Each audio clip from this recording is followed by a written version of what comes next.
Laurie Gerber, who is the president of the Handel Group, which is a coaching company for executives and for personal as well. Real life people. Real life people. That's my part. Yes. And I actually get coached as a real life person by one of the coaches in the Handel Group, and I've had actually, I would say part of the reason that this show exists and my whole blog and everything I'm doing right now is from working with the Handel Group and really taking some action steps around growing my dreams and thinking bigger. So it's had a huge impact on my life. How did you come to coaching in this whole world? I actually have always been obsessed with personal growth. That's kind of my passion. So I've tried pretty much everything there is to try. Every kind of therapy, modality, practitioner, course, book. Yep. Pretty much tried it all. And I actually came to the Handel Group when I was trying to figure out what I wanted to do with my career. I knew I wanted to teach. I knew I wanted to impact the world in a big way. I already had a very fine life given all the work I had already done on myself. And I wanted someone who was further along than I was in fulfilling a big dream to show me how I was going to fulfill my big dream.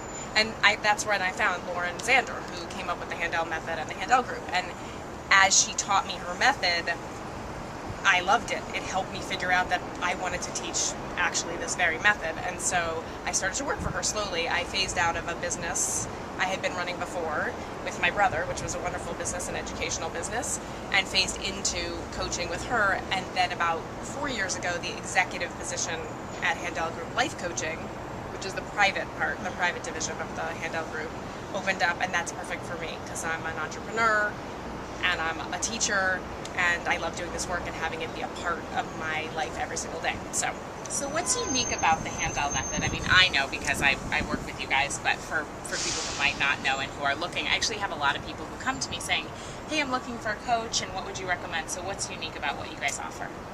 I think the Handel Group demands a lot more than most life coaching.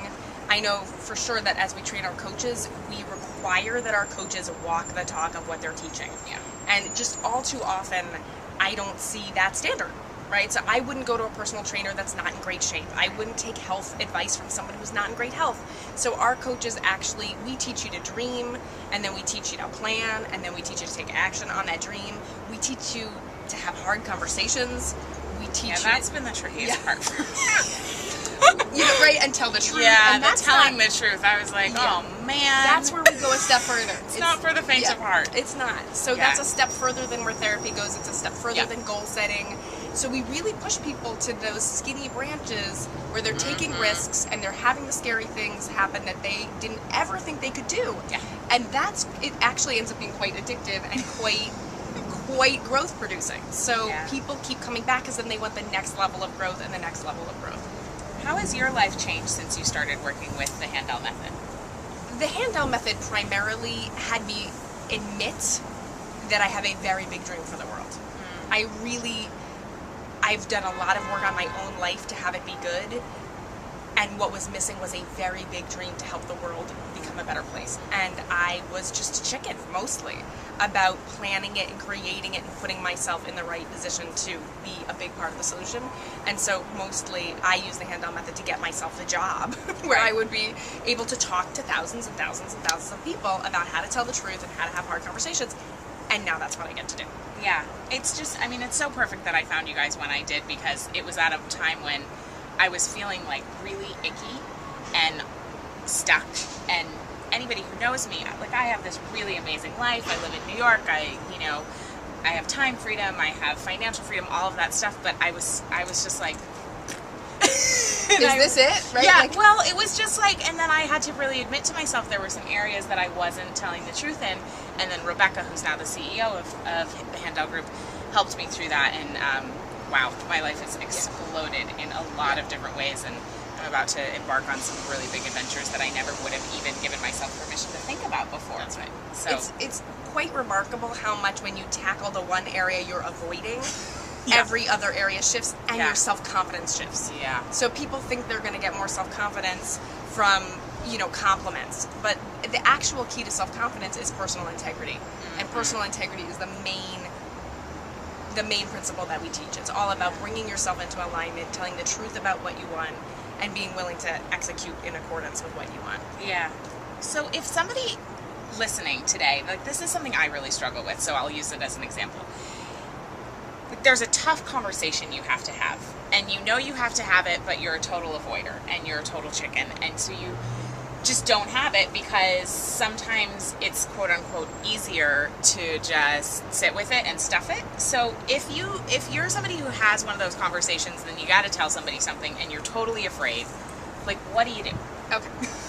This is the most common problem we have in coaching, is that there are conversations people are not having, and they really think that if they just think about it hard enough, or maybe complain to their friend or their therapist, or work it out in their own head, it's all going to go away. The truth is, what that does is, it turns everyone in your life into pawns. You are the puppeteer, they have no voice, they are not allowed to defend themselves, you're having a whole relationship in your mind. So the first thing you have to do is admit that that is not nice. Okay, like you are not saving somebody. You are not being nice by not saying something that's true for you. Yeah. Point number 2, they probably know. And 9 times out of 10 when I coach people, when they finally do have the conversation, the other person is not shocked. Right. Energy is transmitting all the time. So they already know. So I'd like to wake the client up by saying, first of all, this is not nice. Second of all, you're making them into a pawn, and they probably already know and have plenty to say to you. So are you going to be the brave one and start dealing? And then the challenge is, will you be the brave one? Are you afraid? Yes, thank you. So is everybody when they do anything worthwhile. Right. So that then step 3, get brave. Step 4, plan the conversation. Okay. Write it out. Say what you want to say. Make sure you get to the heart of what you really want out of the conversation. Because if your heart is not there, you're not going to be nice about it, and you're not going to get a right result. You need a balance of grace and wisdom. Right? The wisdom is you got to say how you feel. You got to say how that thing impacted you. You have to make the request you have to make. But you also have to do it in a way the person can hear it. They are a human being too. Right. And they have something to say too. So half of that conversation at least will also be listening to what they have to say. But I can't tell you the amazing results I hear from clients every single day. Yeah. Do you want an example? I do. Yeah, give us a story. Yeah, Tell me a story. I have examples every single day. One client just called me yesterday. She's so funny. You know, she feels uncomfortable around people because actually she has more money than everybody else she knows. And you would think, right, that the bigger problem would be if you don't have money, but no, it turns out that you can actually be upset about having a lot of money.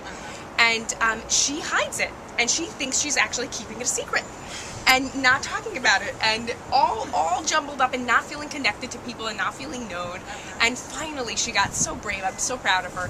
She told a friend of hers that the reason she wasn't inviting her over and other people she knew over to her house was because she was actually embarrassed and didn't want people to know how great her apartment was. And the friend just laughed. She was like, first of all, do you think we don't know? Yeah. Right? Like, do you really think we don't know? Of course we know. And second of all, that's crazy. But, explain it. And then they got to actually talk about it and talk about her fears and her insecurities. And the whole thing shifted her entire relationship with all of her friends. Now I made her promise to have a party at her house by the end of the month. And she's excited. She's like actually getting to act her age and have friends and have that interaction. But she was going to just go ahead and avoid that conversation entirely. Wow. Interesting. Yeah. It's like a simple, teeny simple thing, but you want to take inventory. What are the things you're uncomfortable about? What are the things you're not talking about? Right. Because those things... And that's where the goodness is. That's where, like, the good stuff comes from. It's all the areas that you don't want to go, right?